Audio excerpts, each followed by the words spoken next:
Welcome back to the channel. If you're new, I'm James Salvatore, and in today's video, I have the 2021 Jaguar P300 F-Type.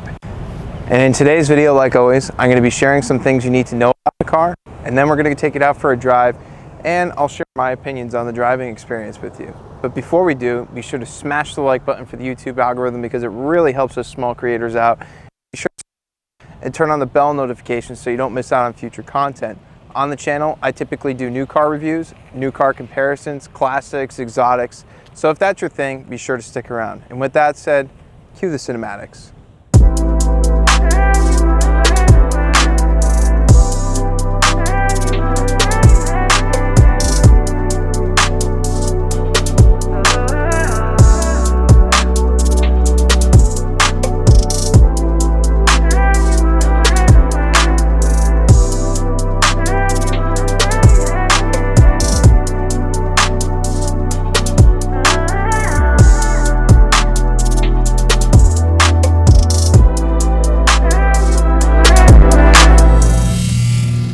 With the F-Type, Jaguar's kind of broken free from that traditional sports car mold that other manufacturers have kind of set forth, making their cars unobtainable or, impractical to use on a daily basis. With the F-Type, Jaguar has kind of taken their flagship and they've put one at a price point that more people can afford. The F-Type, as you see here, the P300 base car here, starts at just $61,000. Putting this as one of the most affordable sports cars that you could buy to date, starting off. And there's something to be said for that because you can also get all these models with all-wheel drive, which makes it more usable, especially if you live in conditions where you experience winter, like up here in the Northeast. This would be the ideal sports car daily driver if you must. The only area where it suffers a little bit is trunk space. But if having a large trunk doesn't really mean much to you, you can easily daily drive one of these every day. Let's talk about performance. Underneath this really cool reverse clamshell hood, you'll find a 2-liter 4-cylinder turbocharged, producing 296 horsepower and 295 foot-pounds of torque, mated to an 8-speed ZF transmission. It gets 23 miles per gallon in the city and 30 on the highway, which is pretty good for a sports car. All right, and once you get into the F-Type, you're greeted by a nice full LCD gauge cluster that you can customize if you want to. There's a few different layouts. You scroll down, you use the left pad to navigate it, and you can see that you have a 2-dial setup, traditional if you want to have it. You can have a full map setup, which is nice. You can have your media front and center, driver's assistance. I honestly don't know who would use it like that. Honestly, I really just see the 1-dial setup because it looks really aggressive, and the 2-dial setup being the main uses for this.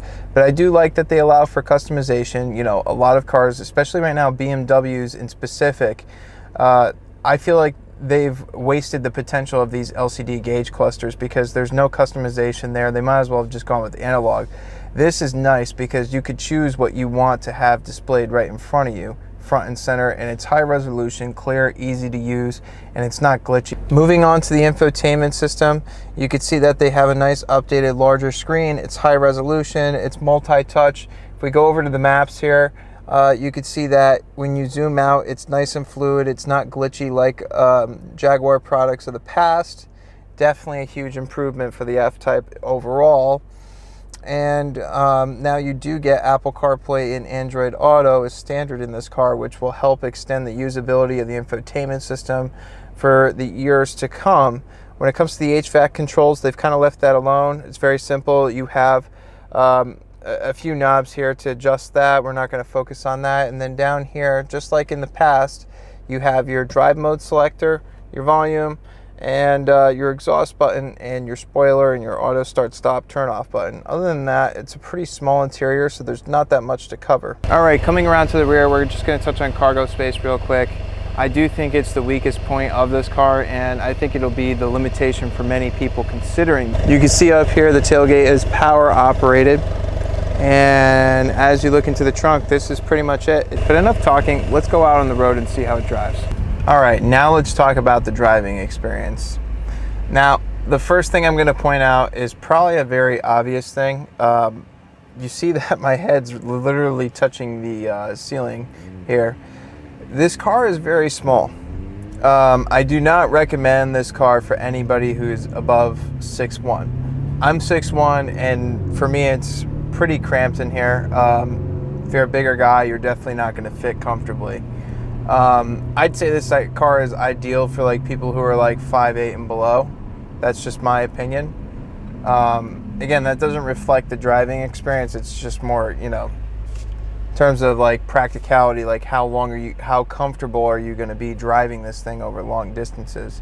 For me, this would definitely be like an around town like car, you know, just go for a quick drive, you know, and have some fun.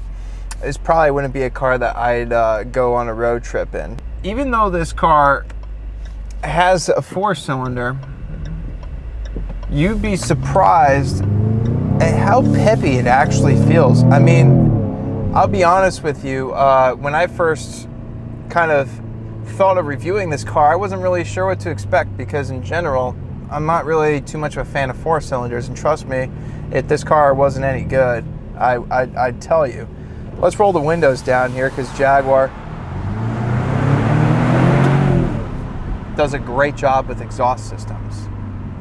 As you probably heard on the older F-types with the V8s, the exhaust systems on those cars, the exhaust notes on those cars were crazy. They sounded amazing.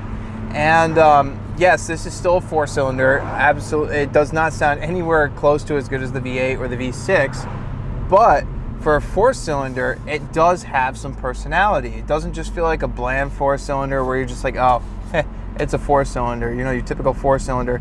You get some nice crackles and pops on the downshifts, and you know, the ZF 8-speed transmission in this car is tuned for this power plant very nicely. But I think what I'm enjoying about this car is how sharp all the inputs are. You know, for what a car that starts at 60 grand, this is a true sports car feel. I mean, like the inputs are sharp here. You know, every little input you have in the steering gets directly transferred to the road. And the throttle response is nice and sharp, especially in the dynamic mode, which is their Sport Plus mode. And the brake feel, a little touchy, but it's definitely something I could get used to. There's a lot of bite at the top of the pedal. I would like that to have a little bit more of a threshold before it, you know, really bites down, but that's okay. I suppose it's just something you get used to. Again, keep in mind when I do these reviews, this is more first impressions on a car. Once you live with these cars, you get used to the little quirks and features. Another random thing is that I found to be kind of neat is you turn off the HVAC system and the vents go down for a more flush dashboard, which I think is pretty neat. I like that nice clean look. And one thing that I do want to compliment this car on is the use of materials. I'm a stickler for having nice leather in the interior of a car. I hate vegan leather. It's not real leather. I hate, the leatherettes and whatnot. I just think that when you're spending, $60,000, $70,000 on a car, they could have found it somewhere in the budget to give you some real leather. And in this car, they did not cheap out. Everything is wrapped in this beautiful soft leather. I mean, it's really a nice place to be. And you have these really nice designs on the seats. It just gives you an overall high-end feel when you sit in the car. It makes it feel special. It's definitely very stiff, but the chassis takes the bumps very well. There's no banging, there's no creaks, there's no groans, which is good because in some sports cars you actually do get that when it's new. You get like crashing on bumps, and I'm not getting any of that in this car. It's quick. All right, so here's the thing. Is this car fast? No, it's quick. It's got 300 horsepower, but there's also a fun aspect to when you could use everything that a car's got on tap. When you get these very high horsepower cars,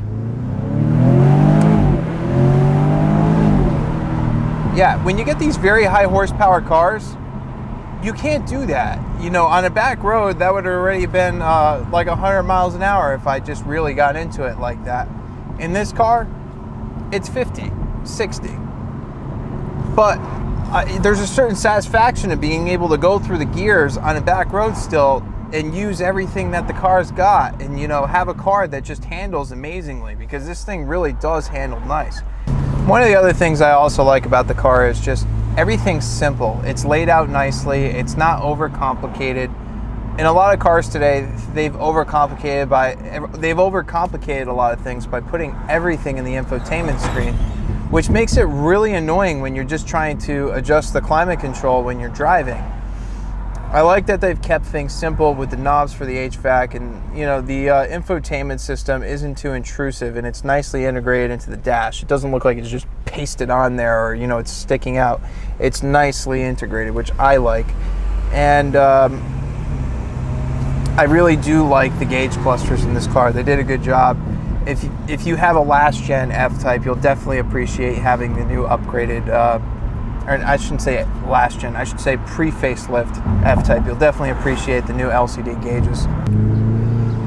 It stays true to that true sports car concept where they're not trying to make this a car that does everything. This car is purpose built, and it feels every bit of that. You know, everything about this car screams to me, this is a sporty driving experience, and it's nothing but that, which is perfectly fine. You just got to understand what this car is built for, and then you can appreciate it. You don't, if you look at it in a negative way for not being able to really be a practical daily driver, then I think you're missing the point with this car. I like how composed it is in terms of ride comfort, with how well it could soak up bumps but still be flat and competent in the corners. I like how sharp the throttle response is, and I like the ergonomics of the car and how everything's laid out.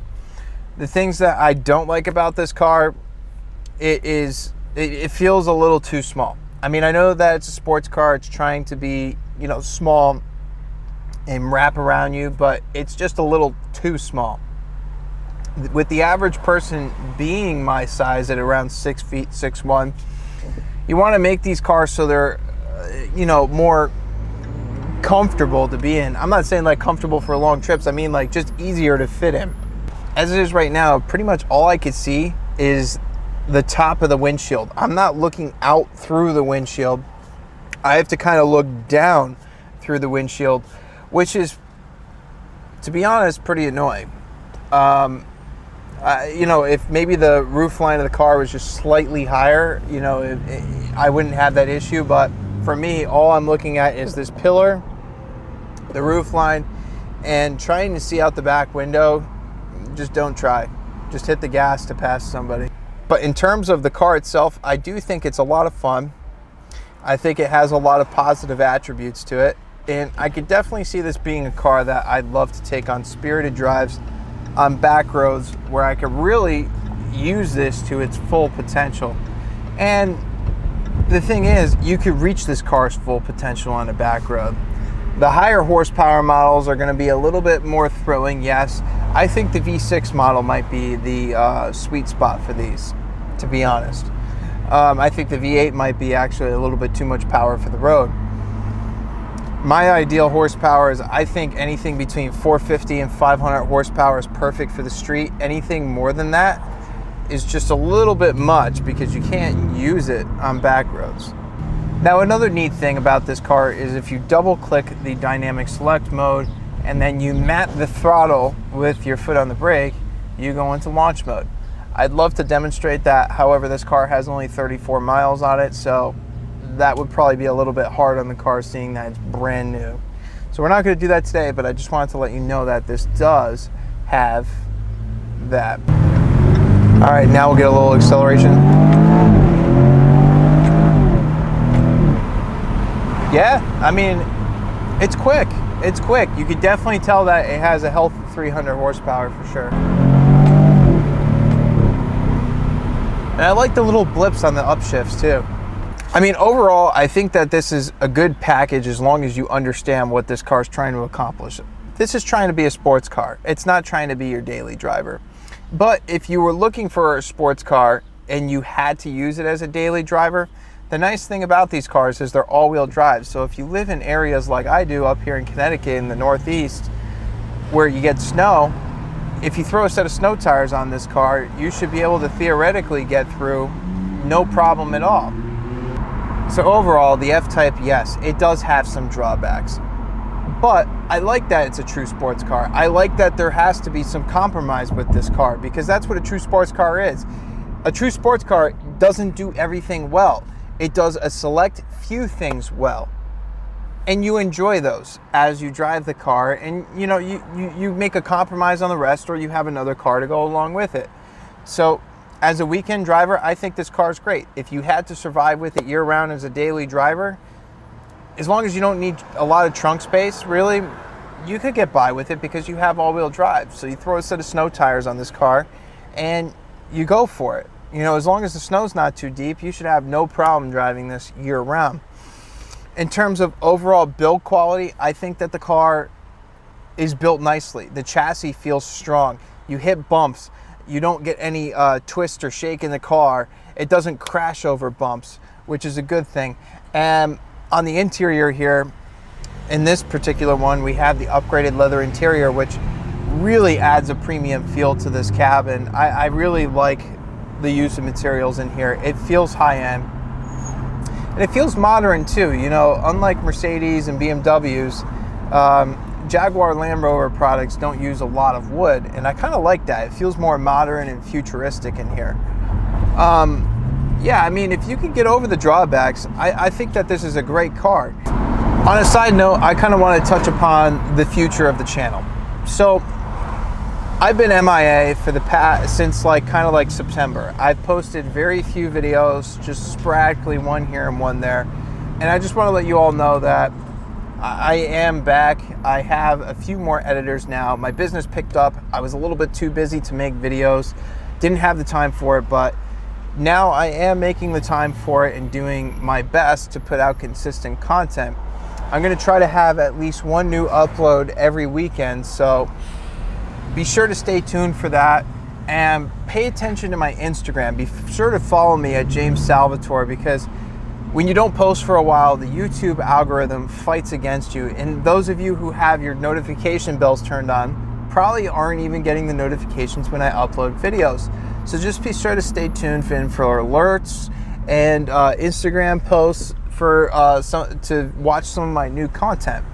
And if you have any requests of any cars you want to see, I now have partnerships with BMW, Mercedes, Jaguar, Land Rover, BMW, Audi, and Porsche. So I do have a few brands to choose from. So if there's any cars within those brands that you want to see videos of, be sure to leave a link in the description below, and I'll do my best to get my hands on them. All right, that wraps up today's video. I hope you enjoyed it and helped in making your purchase decision. If you haven't done so yet, be sure to help me out by smashing that like button. Once again, it goes a long way, and these videos take a long time to make. And be sure to subscribe and turn on the bell notification so you don't miss out on next week's upload.